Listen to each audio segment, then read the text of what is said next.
Have you ever looked up at the night sky, filled with countless stars, and wondered, where did all of this come from? How did it all begin? Let's travel back in time, to the very beginning, to a story that has shaped civilizations for millennia. In the beginning, there was no sun, no moon, no earth, just a formless, empty void, cloaked in darkness. But then, a voice echoed through the silence. The voice of God, with a single command, "Let there be light." An incredible explosion of brilliance shattered the darkness. And just like that, light and darkness were separated. God called the light day and the darkness night. This was the first day. On the second day, God continued to bring order to the chaos. He spoke again, and a vast expanse formed, separating the waters. This expanse, he called sky. Imagine the sheer power it took to create the very air we breathe, and the heavens above us. Then came the third day.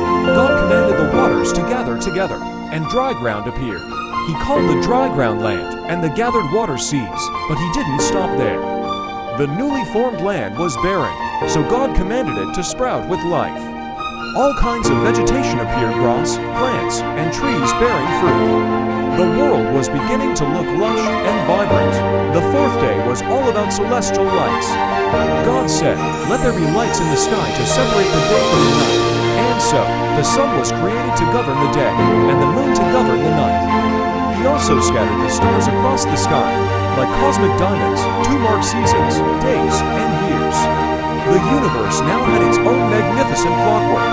On the fifth day, the waters and the sky came alive. God filled the seas with swarms of living creatures, from the smallest fish to the great sea monsters. He filled the air with birds of every kind, their songs echoing for the first time.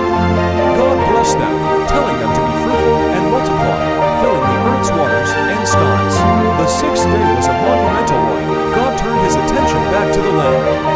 He created all kinds of animals to roam the earth, livestock, wild animals, and creatures that crawl along the ground.